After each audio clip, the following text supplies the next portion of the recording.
And we have more information this hour on that fire tragedy that killed 2 people after a 3-alarm blaze destroys a house in northern Sarasota. And right now we're joined by SNN's Ben Bobick. You were out there, Ben.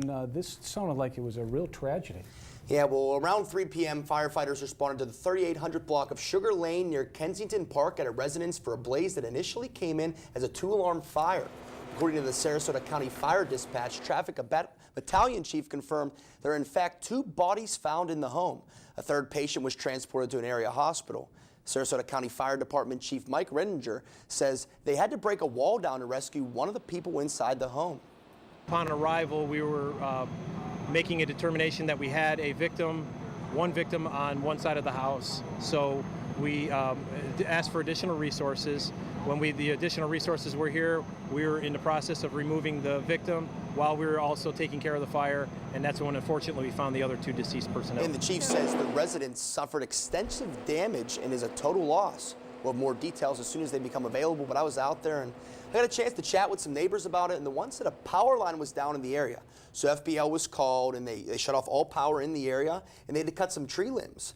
And when they turned the power back on is when the fire was believed to have been started. It seemed like this fire started really quickly and spread quickly. Exactly. Well, they actually had the state fire marshal was on his way. He should be arriving shortly, but I was talking to a neighbor, and he said he heard some crackling in the back, and he wasn't too sure what it was. So he ran out back, and actually one of the neighbors actually has a baby girl. She's probably about 2 or 3 years old, and he immediately went to her house, or to their house, and to see if they weren't home. And by the time he looked at that house, it was just engulfed in flames, and it was beyond his reach, and the fire department came. And the firefighters were able to keep the fire contained to just that property? Were they concerned about it getting out of control? Yes, it was just that property. I believe it was called around 2:54, 2:56, a 5-minute response time.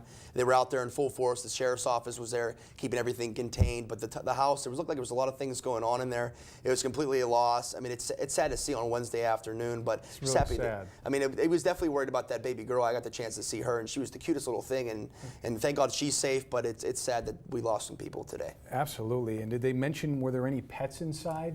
They didn't say anything about pets, and again, it's an ongoing investigation, so hopefully we'll see some more information on it tomorrow, but everything's contained, the fire's out, everything is out, the area is contained, and there's still some people out there clearing up the damage, but damage is pretty much done. And what's the latest on the victims? One person, any smoke inhalation? What do we know? Well, as what we know, we believe it was a family, a mother, a father, and a son. I believe the son, they said, one of the neighbors said maybe the late 20s, early 30s, and there's 2 that is confirmed dead, and 1, they actually had to break down a wall to get the 3rd out. Yeah, and he was a concrete wall? Yeah, he had some serious injuries, as you can imagine, probably some serious burns, because apparently this fire went up so quickly. I mean, this guy said probably around 5 minutes after they turned the power back on, he heard something, and then boom, fire everywhere. SNN's Ben Bobick, great reporting on this breaking story tonight. Yes, Grant.